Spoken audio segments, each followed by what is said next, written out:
German Chancellor Olaf Scholz has announced that he may call for a vote of confidence in parliament before Christmas, a move that could lead to snap elections in Germany. The move comes after the recent collapse of his three-way government after Scholz sacked his finance minister. The decision comes amid growing calls for a quicker political resolution after the collapse of the coalition government. Scholz has initially suggested a vote of confidence on August 15th, that is, on January 15th, with elections potentially taking place in the month of March. But as political tensions rise, the pressure for an early vote has increased. Key members of the Green Party, one of Scholz's coalition partners, publicly backed an earlier vote. They have argued that a confidence vote should be held in December rather than waiting until the new year. However, Scholz's position remains dependent on finding common ground with opposition leaders. Conservative leader Friedrich Merz, head of the CDU, has insisted on a January election. Responding to the Conservative Party leader, Scholz said any decision on the timing will rely on reaching an agreement with Merz and the SPD's Rolf Mützenich. Last week, Scholz called for a calm and reasoned debate on the future of the government, urging all factions to prioritize constructive dialogue over politics.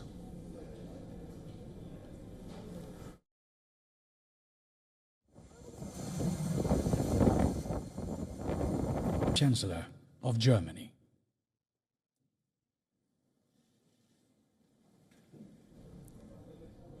Our correspondent Mari Trent is joining us live from Berlin. Trent, good to see you. There are some critics who are comparing this move to what happened in France and to Emmanuel Macron, that it could backfire on Olaf Scholz in the end. How has the country reacted to this vote of confidence call?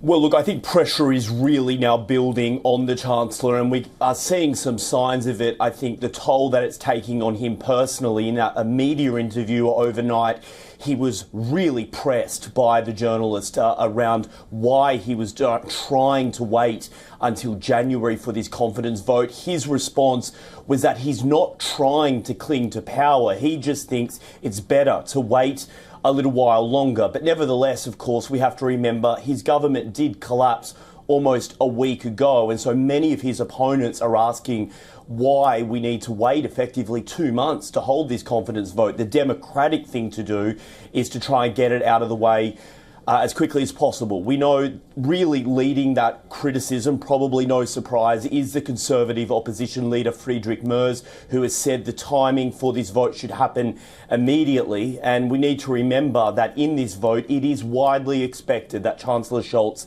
will lose it. He no longer has a majority in the parliament. And if he loses that vote, then constitutionally, that election will have to be held within 60 days, meaning this country is now gearing up for a high-profile, intense election campaign right in the middle of the European winter. And talking about the winters, is Germany really ready for an election this time round, even if it happens next year? Is it ready?